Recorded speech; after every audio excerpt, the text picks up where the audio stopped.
Hello students, welcome back. आज हम लोग इस वीडियो में क्लास 10th मैथमेटिक्स चैप्टर 1 के जो थ्योरी क्वेश्चंस थे जिसमें लिखना ज़्यादा होता था, ठीक है जी, कुछ लाइंस, कुछ वर्ड्स, कुछ सेंटेंसेस प्रॉपर आइडेंटिकल तरीके से आपको वैसे ही लिखने हैं जैसे आपको लिखवाए जाएंगे, बताए जाएंगे। तो आज हम इस क्लास में उन क्वेश्चंस को डिस्कस करेंगे, प्लस 1.2 के आगे की जो एक्सरसाइजेज हैं वो डिस्कस करेंगे। तो आइए क्लास शुरू करते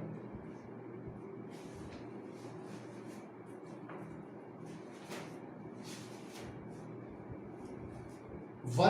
1.1 का हम लोगों का हमने क्वेश्चन नंबर 1, क्वेश्चन नंबर 3 कर लिए थे। क्वेश्चन नंबर 2, 4 और 5 बचे थे। तो आइए एक एक करके डिस्कस करते हैं। सबसे पहले है क्वेश्चन नंबर 2। क्वेश्चन नंबर 2 में कहते हैं show that any positive odd integer is of the form 6q + 1, 6q + 3 और 6q + 5 where q is some integer. I repeat, so क्या करना है कि कोई भी positive odd integer 6q + 1, 6q + 3, 6q + 5 की फॉर्म में होगा जहां पर q क्या है, एक इंटीजर है।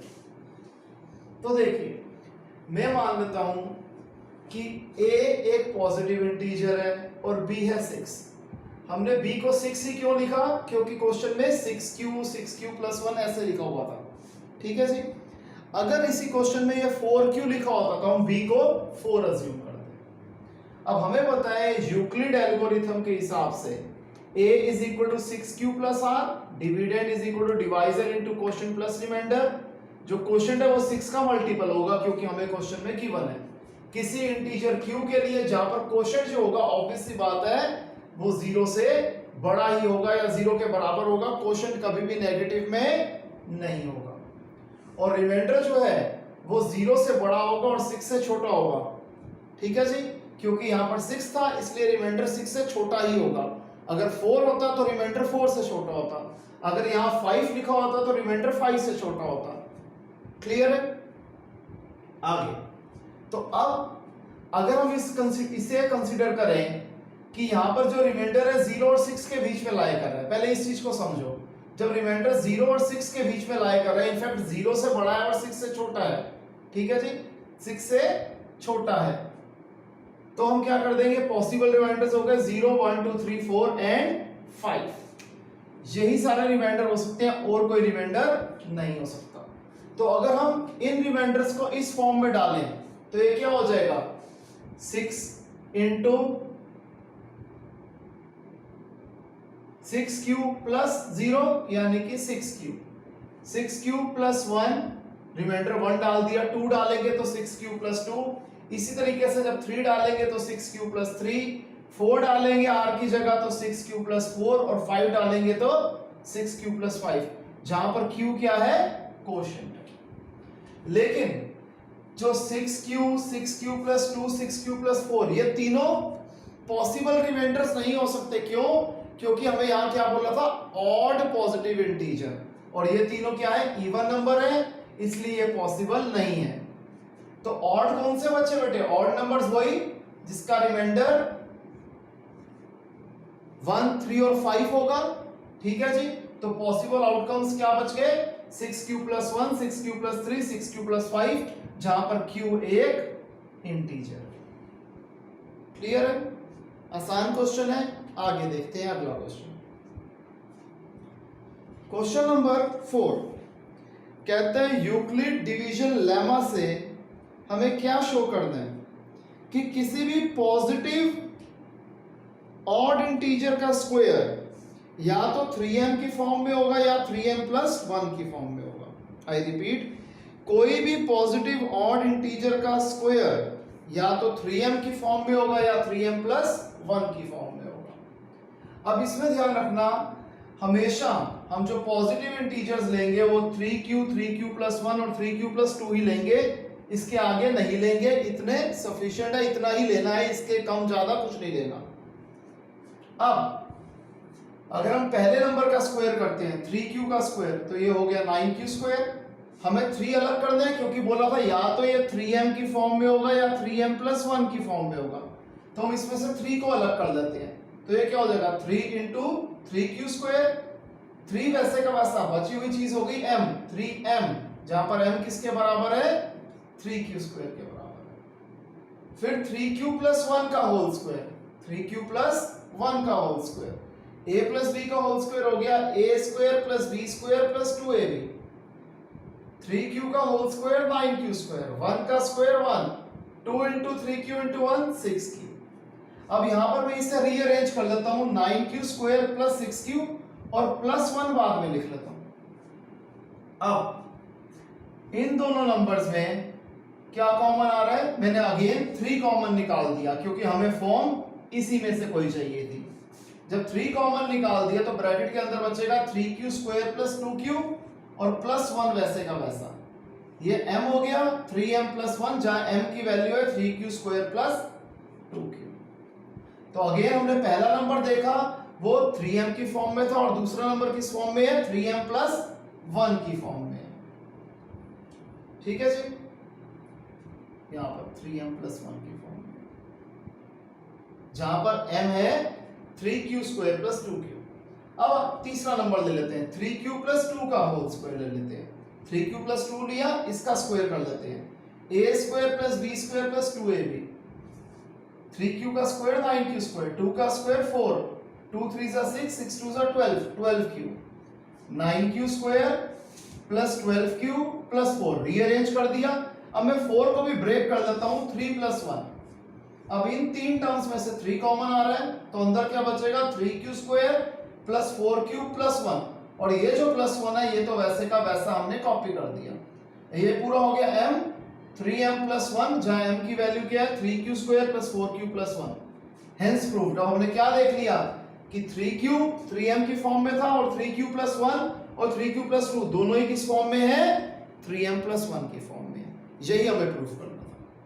अब जो अगला क्वेश्चन है उसमें क्या है, स्क्वायर की जगह क्यूब है और फॉर्म किस फॉर्म में है 9m, 9m + 1, 9m + 8 की फॉर्म में। तो आइए देखते हैं वो कैसे होगा।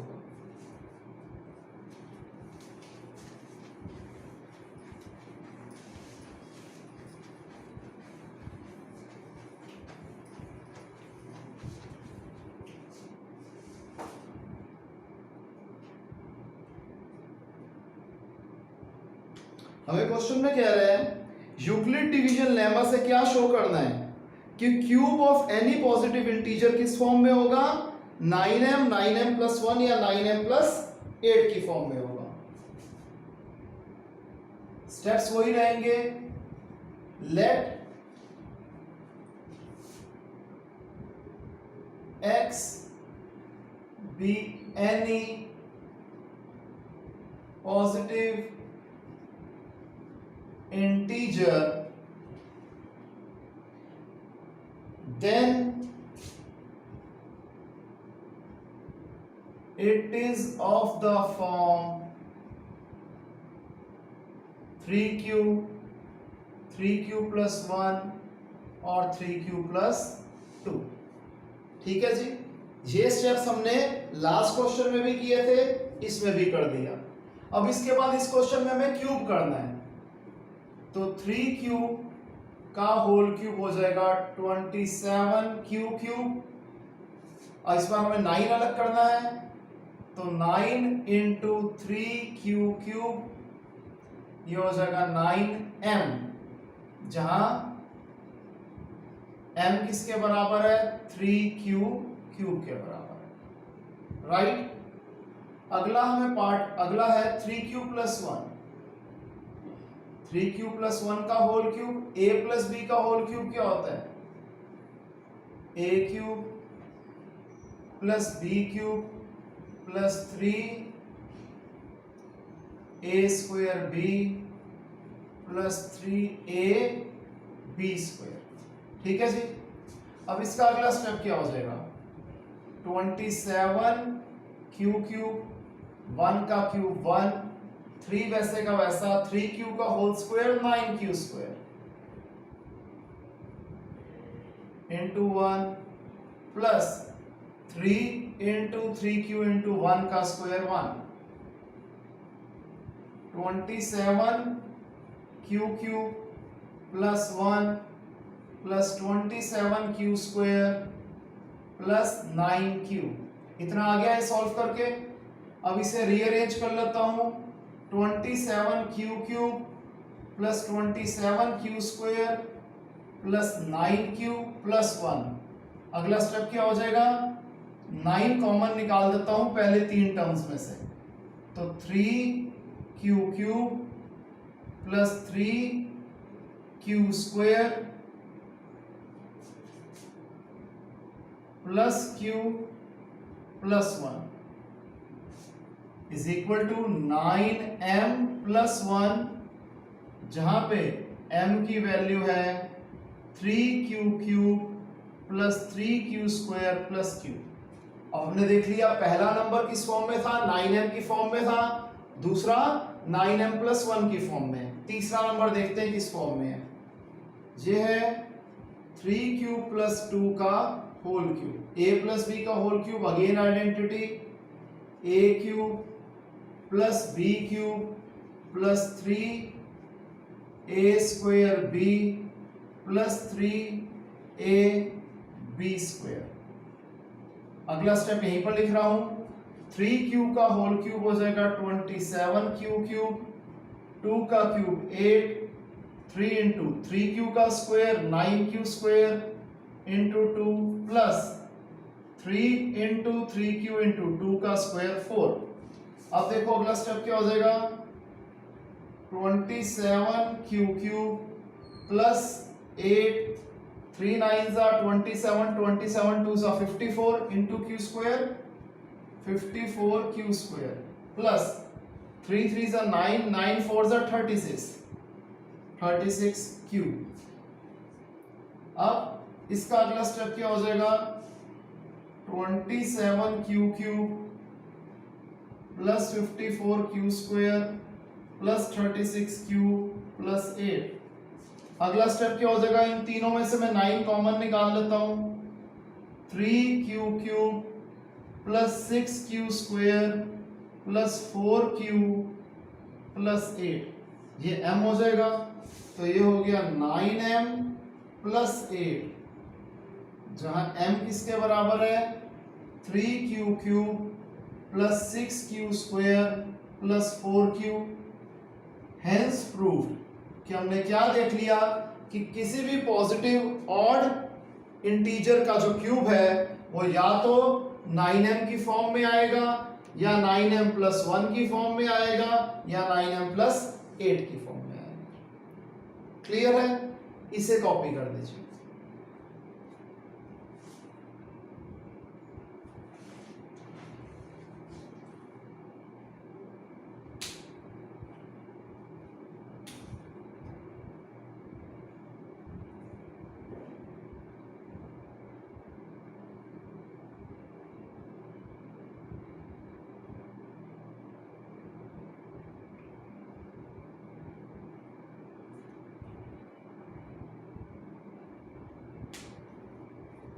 ओके स्टूडेंट्स, अब हम आ जाते हैं एक्सरसाइज 1.2 पे।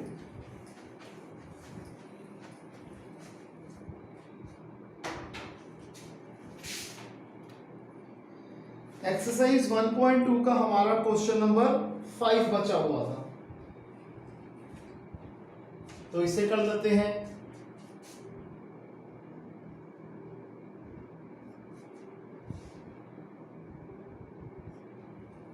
क्वेश्चन नंबर 5 में कहता है कि चेक करना है कि 6 की पावर n जो है वो कभी भी डिजिट 0 से खत्म नहीं हो सकती, यानी कि इसकी यूनिट प्लेस पे कभी भी 0 नहीं आ सकता। हमें ये प्रूफ करना है, ठीक है जी। तो देखिए हम कैसे करेंगे कि सबसे पहले 6m को हम यूं लिख सकते हैं 2 इंटू 3 की पावर n, हमने 6 के फैक्टर्स बना दिए जो कि हैं 2 इंटू 3। इसको मैं अलग अलग लिख दूं, 2 की पावर n इंटू 3 की पावर n। क्लियर है यहां तक? अब देखिए हम क्या करेंगे, हम जानते हैं for a number two and with 0, अगर किसी नंबर के एंड में 0 आना चाहिए तो it should have 2 and 5 as factors, right? क्योंकि अगर 10 है तो 10 के फैक्टर्स क्या होते हैं? 2 into 5। अगर हम 60 लेंगे तो भी उसमें 2 और 5 इन्वॉल्व जरूर होंगे। तो अगर किसी भी नंबर के एंड में 0 आना है तो उसके फैक्टर्स में 2 और 5 होना जरूरी है। ठीक है जी? Have 2 and 5 as factors in its prime factorisation. ठीक है यहां तक? बट प्राइम फैक्टर्स ऑफ 6 की पावर n आर 2 की पावर n एंड 3 की पावर n, राइट? देयरफॉर 6 की power n can not and with 0। इसलिए अगर 6 की पावर n है तो कभी ये 0 से खत्म नहीं हो सकता for any natural number n, कि n की वैल्यू कोई भी नेचुरल नंबर ले लो, for any value of n। Clear है? इसे कॉपी कर लीजिए, फिर आगे करते हैं।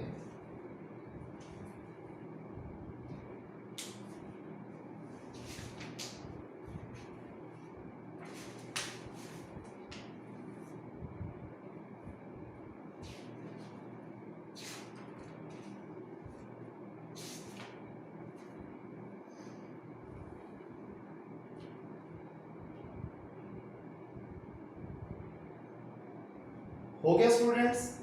तो आइए अब हम करते हैं एक्सरसाइज 1.3 के ऊपर जो बेस्ड क्वेश्चन है हम वो करते हैं। मैं एक एग्जांपल कराऊंगा, जैसे मैं एग्जांपल 9 करवा रहा हूं। ठीक है जी? एग्जांपल 9 अगर आपने कर लिया तो बाकी क्वेश्चंस आपके खुद ब खुद हो सकते हैं। स्टिल आपकी क्लियरिटी के लिए मैं एक काम करता हूं, मैं यहां पर एग्जांपल 9, 10 और 11 करवा देता हूं, तीनों ही करवा देता हूं। एक नॉर्मल हो गया, एक सब्ट्रैक्शन का हो गया और एक मल्टीप्लिकेशन का हो गया। तो इससे मिलते जुलते आप एडिशन और क्वोशिएंट वाले क्वेश्चन आप खुद अटेम्प्ट कर लेंगे, यानी कि 1.3 मैं आपको खुद करने के लिए दूंगा। मैं आपके साथ एग्जांपल 9, 10 और 11 डिस्कस कर लेता हूं। आइए देखिए, मैं सबसे पहले एग्जाम्पल 9 पूरे का पूरा लिख रहा हूं बोर्ड पे, आप मेरे साथ के साथ कॉपी कर सकते हैं। इसके बाद मैं आपको समझाऊंगा, पहले पूरा कॉपी कर लीजिए। क्वेश्चन में कहता है कि prove that √3 is an irrational number. हमें प्रूफ क्या करना है कि √3 क्या है? एक इररेशनल नंबर है। हम सबसे पहले अज्यूम कर लेते हैं, let us assume that √3 is a rational number. इस क्वेश्चन को हम कॉन्ट्राडिक्शन से प्रूफ करेंगे, यानी कि पहले जो हमें एक्चुअली में जो प्रूफ करना है हम वो नहीं मान रहे। हम क्या मान रहे हैं कि √3 क्या है? एक रैशनल नंबर है। अगर √3 रैशनल नंबर है, that is we can find integers a and b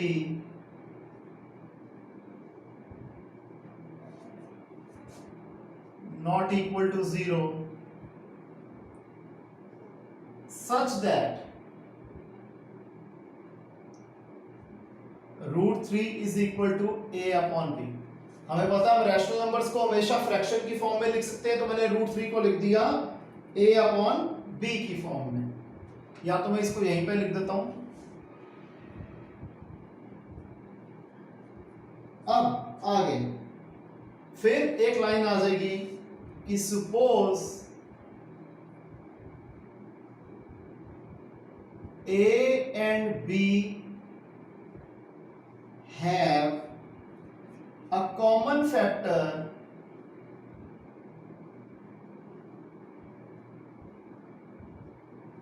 other than 1, हम मान लेते हैं A और B का कॉमन फैक्टर है other than 1, then we can divide by the common factor, then we can divide by the common factor and assume that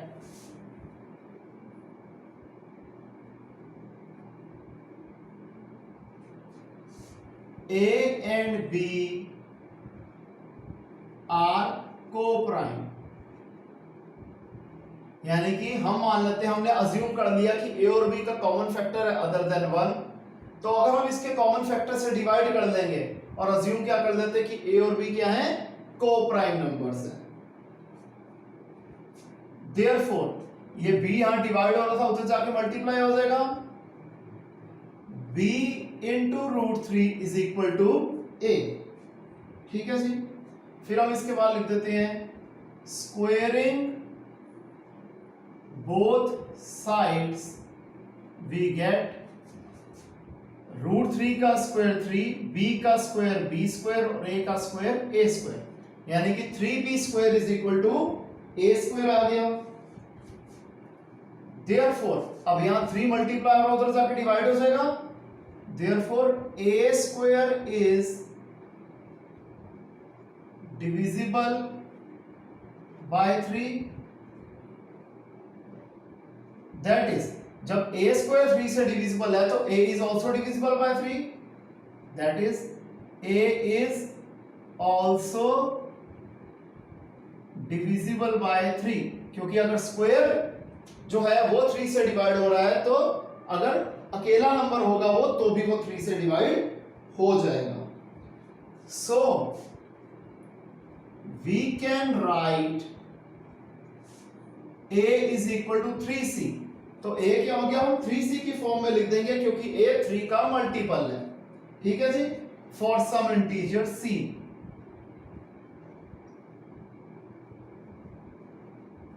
यहां तक clear है। इसके बाद हम क्या कर देते हैं, इस a की वैल्यू को इसके अंदर पुट कर देते हैं, substituting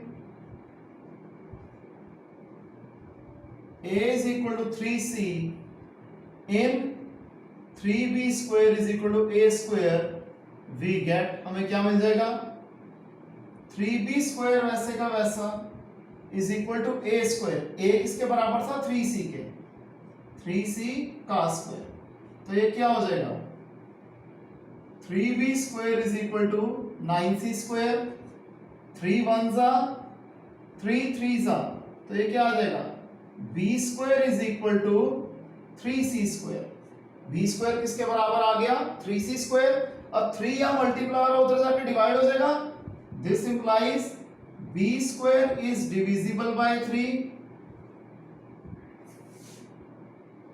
that is b is also divisible by 3। यहां तक भी समझ में आता है कि b square भी 3 से डिविजिबल है और b भी 3 से डिविजिबल हो जाएगा। जहां तक पहले कॉपी कर लीजिए,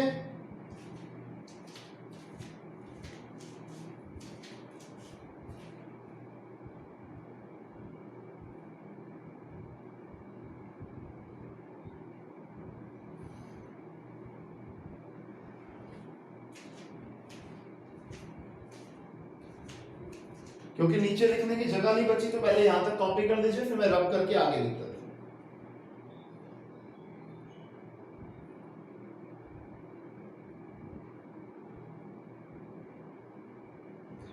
हो गया स्टूडेंट्स यहां तक, आगे देखिए हम क्या करेंगे।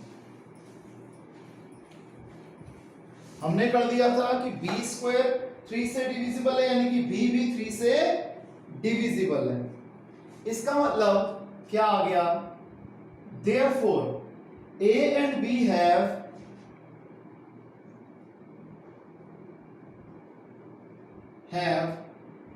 at least 3 as a common factor, हमने क्या नोटिस करा कि ए और बी दोनों ही 3 से डिवाइड हो रहे थे, यानी कि ए और बी का 3 क्या है, कॉमन फैक्टर है। लेकिन इससे क्या हो गया, हमारी अजम्पशन कॉन्ट्राडिक्ट हो गई, रॉन्ग प्रूफ हो गई कि क्या है, ए और बी कोप्राइम है। Therefore it contradicts the facts that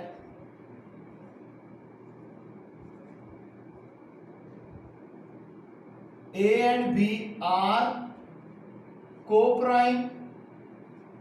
यहां तक क्लियर है?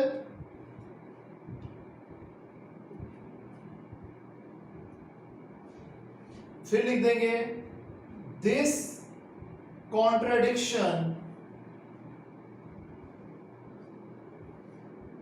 Has arisen because of our assumption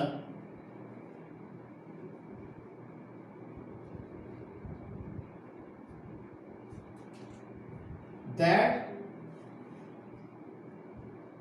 √3 is a rational number। अब ये क्या कहना चाहते हैं कि ये कॉन्ट्रडिक्शन क्यों अराइज हुई, क्योंकि हमने क्या मान लिया था कि √3 क्या है, रैशनल नंबर है।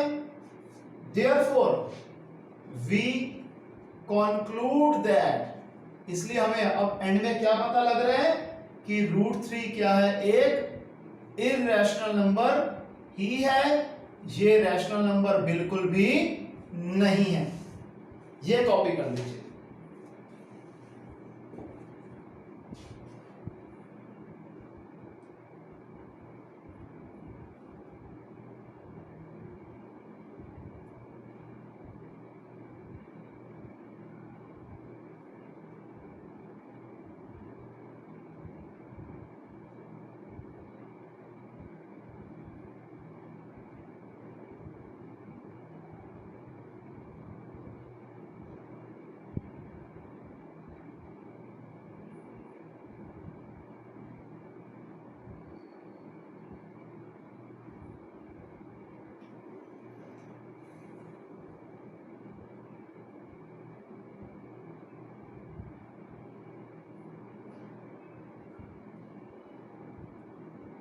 ओके स्टूडेंट्स, आइए आगे देखते हैं।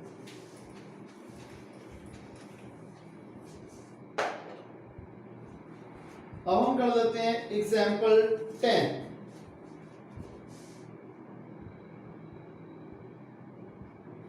एग्जाम्पल 10 में कहता है कि show that 5 minus √3 is irrational। Show क्या करना है कि 5 minus √3 क्या है, इररेशनल है। हम सबसे पहले वही कॉन्ट्राडिक्शन से प्रूफ करेंगे। Let us assume that √3 is a, sorry हम क्या assume कर लेते हैं कि 5 minus √3 is a rational number।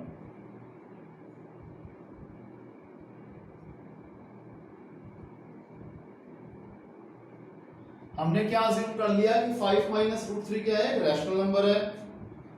That is we can find co-prime numbers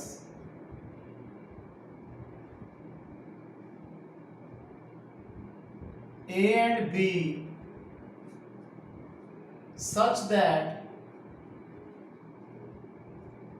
अब जब ये रैशनल नंबर है तो को-प्राइम नंबर्स A और B निकाल लेंगे इस तरीके से कि 5 minus √3 किसके बराबर हो गया, A अपॉन B की फॉर्म में हो गया, क्योंकि ये रैशनल नंबर है। अब ये प्लस को मैं इधर भी लेके जा सकता हूं, तो मैं इसको ऐसे भी लिख सकता हूं कि 5 minus A upon B is equal to √3। ठीक है जी, √3 को मैं अलग साइड पे ले गया। अब मैं क्या करता हूं, इसका एलसीएम ले लेता हूं।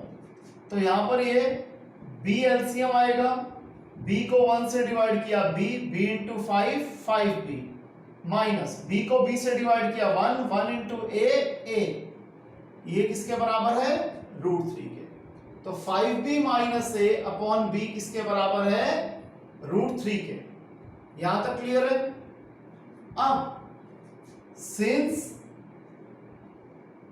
a and b are integers, हमें पता है कि a और b क्या है?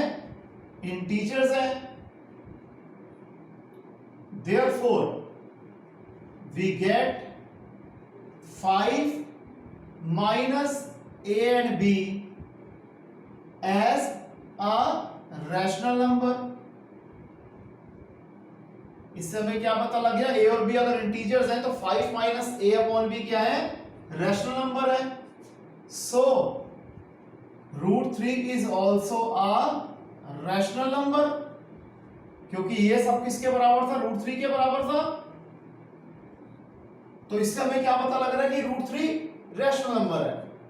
But this contradicts the fact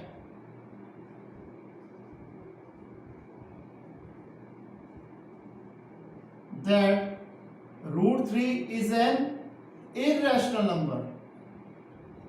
लेकिन इससे यह बात तो गलत प्रूफ हो जाती है, उल्टी प्रूफ हो जाती है, क्योंकि √3 हम जानते हैं क्या होता है? इररेशनल नंबर होता है। अगेन लास्ट स्टेटमेंट क्या आ जाएगी?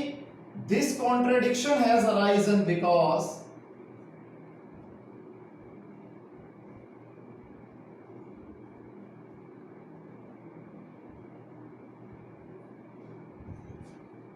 of our assumption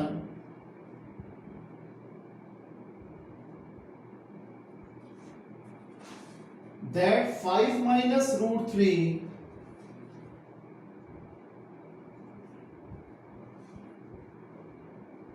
is a rational number।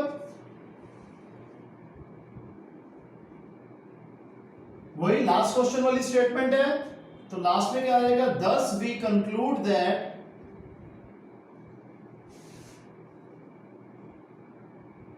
कि 5 minus √3 is irrational। 5 minus √3 is irrational। यही प्रूफ करना था, इसे कॉपी कर दीजिए।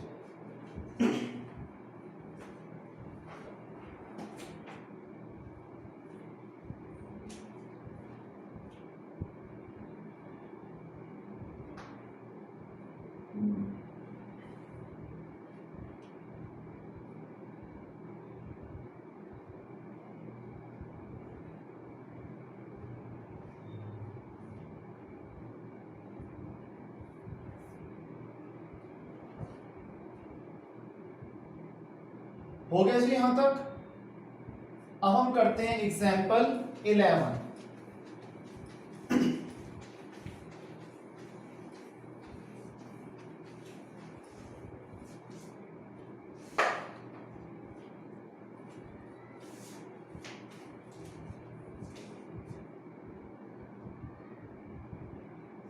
इसमें क्या शो करना है कि 3√2 इज इररेशनल नंबर।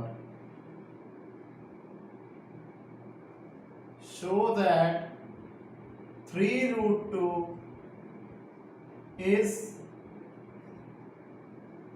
irrational। ठीक है जी। अगेन हम करेंगे कॉन्ट्रडिक्शन से प्रूव कि let us assume that 3√2 is a rational number। हम क्या मान लेते हैं कि 3√2 क्या है? एक रैशनल नंबर है। Again that is we can find coprime numbers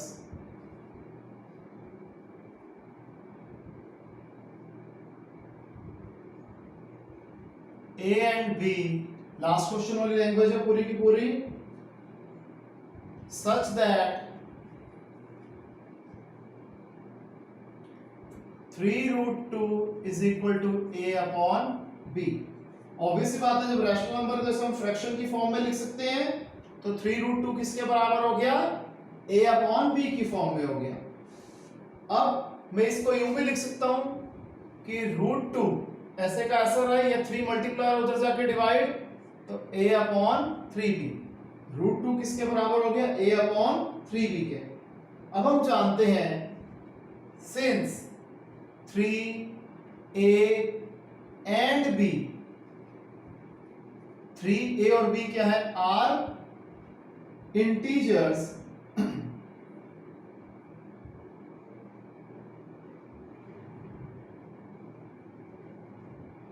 ठीक है जी।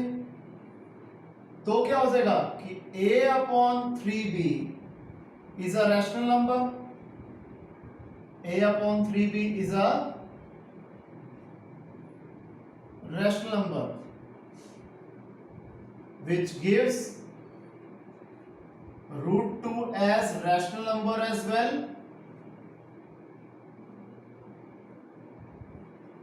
जिससे क्या पता लगेगा ये रैशनल नंबर है और ये इज इक्वल टू रूट 2 के बराबर है, तो रूट 2 भी क्या हो गया, एक रैशनल नंबर हो गया। लेकिन हम क्या जानते हैं कि रूट 3 क्या है, एक इरैशनल नंबर है, बट दिस कॉन्ट्राडिक्ट्स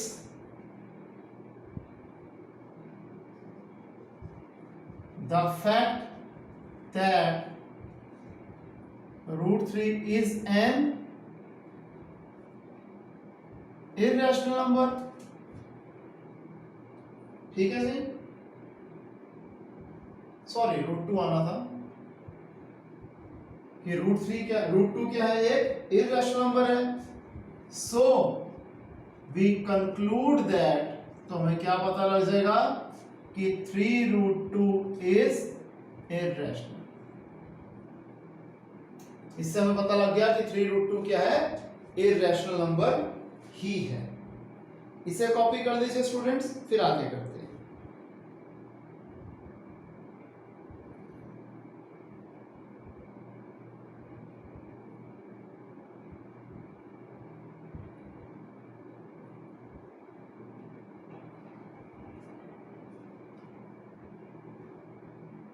हो गया, आगे देखते हैं।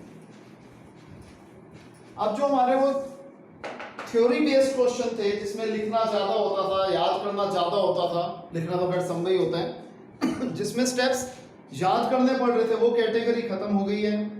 1.3 हमारी इन 3 एग्जांपल्स के ऊपर बेस्ड है, हो जाएगी। अब सिर्फ और सिर्फ हमारी 1.4 बची है, तो आइए इसे डिस्कस कर लेते हैं।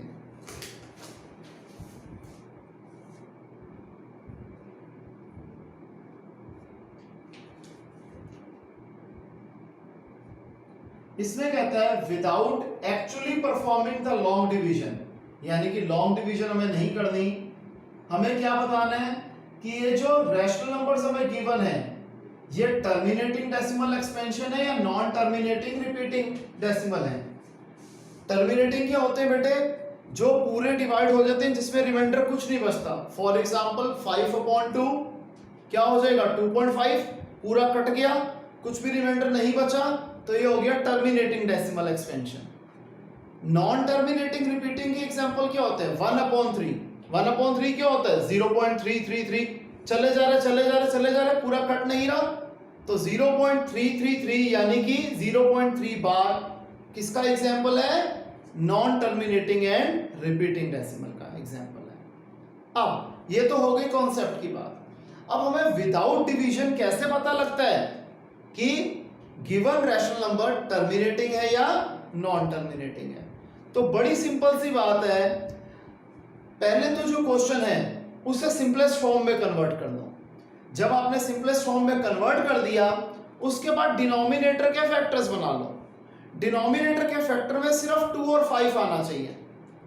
सिर्फ 2 आ जाए तब भी ठीक है, सिर्फ 5 आ जाए तब भी ठीक है, 2 और 5 दोनों आ जाए तो भी ठीक है। तो ये कौन सा एग्जांपल होगा, 2, 5 और 2 and 5 बोथ वाला टर्मिनेटिंग डेसिमल का। लेकिन अगर 2 and 5 के अलावा कोई भी नंबर आ गया, 3, 3, 7, मामा, ताया, चाचा, फूफा, कुछ भी आ गया, तो वो क्या हो जाएगा, नॉन टर्मिनेटिंग रिपीटिंग डेसिमल हो जाएगा। क्लियर है? आइए कुछ एग्जांपल से हम लोग इस कॉन्सेप्ट को क्लियर कर देते हैं। जैसे फर्स्ट पार्ट है 13/3125, एक ही अटेम्प्ट कर देते हैं हम। एक हम कर लेते हैं फोर्थ पार्ट जो कि है 15/1600। एक हम ले लेते हैं सिक्स्थ पार्ट जो कि है 23 अपॉन में 2 का क्यूब और 5 का स्क्वायर। एक हम ले लेते हैं 10th पार्ट जो कि है 77/210। ठीक है जी, ये 4 पार्ट्स में हमारा कॉन्सेप्ट कवर हो जाएगा। सबसे पहले हम क्या करते हैं, 3125 के फैक्टर्स बनाते हैं।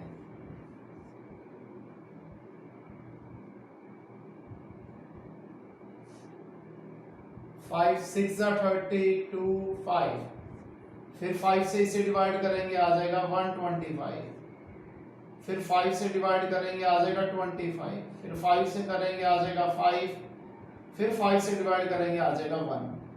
तो यहां पर 5 कितनी बार आ रहे हैं, 5 टाइम्स आ रहे हैं, तो हम लिखेंगे फैक्टर्स ऑफ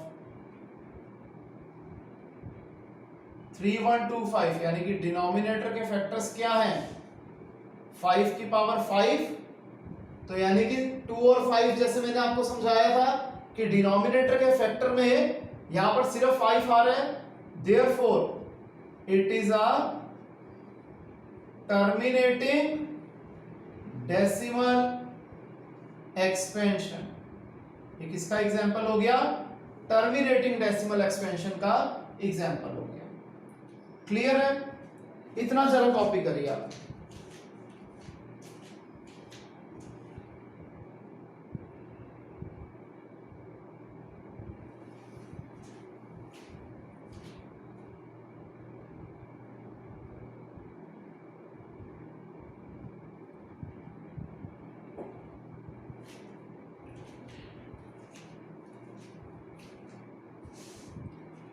सेकंड पार्ट है 15/1600। हम सबसे पहले इसे सिंपलेस्ट फॉर्म में कन्वर्ट करते हैं। 5 3 5 3 20, ये आ गया 3/320। अब 320 के फैक्टर्स बना लेते हैं जी। 2 पे आया 160, 2 पे आया 80, 40 20 10 5 1। अब हम क्या देख रहे हैं, जो डिनोमिनेटर के फैक्टर्स हैं वो 2 और 5 ही हैं। फैक्टर्स ऑफ 320 आर 2 आ रहा है 6 टाइम्स और 5 आ रहा है 1 time, therefore it is a terminating decimal expansion. Clear है। अब हम देख लेते हैं 6th पार्ट। यहां पर जो डिनोमिनेटर के फैक्टर्स हमें वैसे ही क्लियर कर दिए कि 2 और 5 आ रहे हैं, तो लिख देंगे फैक्टर्स ऑफ डिनोमिनेटर आर 2 का क्यूब एंड 5 का square, therefore it is a terminating decimal expansion. ठीक है स्टूडेंट्स, ये जो 10th पार्ट है 77/210, इसे पहले सिंपलेस्ट फॉर्म में कर लेते हैं। 7 11 7 30, ये क्या आ गया 11/30। अब हम 30 यानी कि डिनोमिनेटर के फैक्टर बना लेते हैं।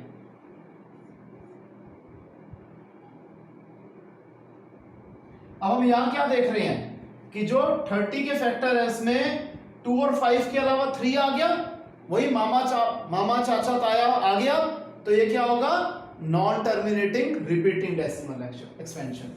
लिख देंगे फैक्टर्स ऑफ 30 आर 2 की पावर 1 इंटू 3 की पावर 1 इंटू 5 की power 1, therefore it is a non terminating repeating decimal expansion. Clear है स्टूडेंट्स, इतना कॉपी कर लीजिए। यहां पर हमारा ये चैप्टर कंप्लीट होता है। असाइनमेंट्स के लिए एक्स्ट्रा क्वेश्चन के लिए अलग से वीडियो बनाई जाती है हर चैप्टर की। इन वीडियोस में जैसे आप जानते हैं हमने अभी सिर्फ एनसीईआरटी कवर करी है। जो एक्स्ट्रा क्वेश्चंस हैं, जो असाइनमेंट के क्वेश्चंस हैं, ट्यूशन असाइनमेंट हो, आरडी शर्मा के एक्स्ट्रा क्वेश्चंस हो या यू लाइक हो, कोई भी एग्जाम्पलर हो, उसके लिए वीडियोस अलग से बनाई जाएंगी। ठीक है स्टूडेंट्स, अब नेक्स्ट क्लास तक के लिए बाय, मिलते हैं जल्दी, टेक केयर।